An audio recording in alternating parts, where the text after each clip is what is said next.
When Trump travels and he's in different bilateral meetings around the world, he doesn't get that kind of a response from other leaders, this strong political defense. And I think he was very much craving that.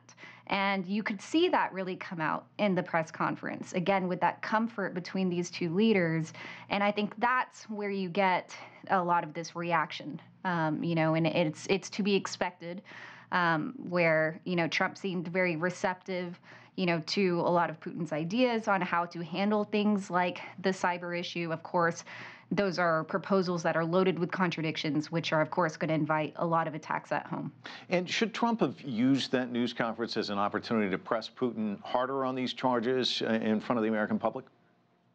Well, certainly, that could have played a role in mitigating a lot of that domestic fallout. But, I think he was very eager to have another world leader on stage with him that was defending him. And he sees that opportunity to up that defense against his critics. So, whether he should have or he shouldn't have, it would have been a good recommendation, and I'm sure it was made, but the president decided to do otherwise. Now, there were fears when he left for this trip that he was going to be very, very tough on the allies, kind of disruptive towards NATO and soft on Putin. Do you think this trip played out exactly that way? Well, it did. I mean, if you look at what's Russia's core strategy, it's to keep the West as divided as possible. And, on the one hand, I think the way Trump saw this going into his meeting with Putin was that, look, I just came from Europe and I stood up to all my own partners and really hammered them on defense spending because I'm working on a stronger NATO defense on Russia's footstep. And, that to him was leverage going into this negotiation with Putin.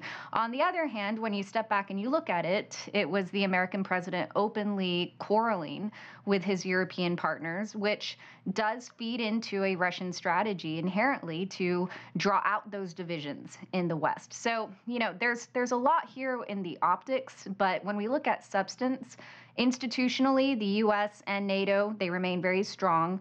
We see the U.S. incrementally increasing its defense support for those countries on Europe's eastern flank that are most vulnerable to Russia. There are very interesting discussions taking place right now between the United States and Poland, for example, with the latter appealing for a permanent base. That's something that's going to be very unnerving to the Russians. So, in spite of the optics, I still think you have a strong U.S. hedge against the Russians, and when it comes to that deeper containment strategy. You talked about optics and substance. What do you see as the pluses and minuses from this meeting?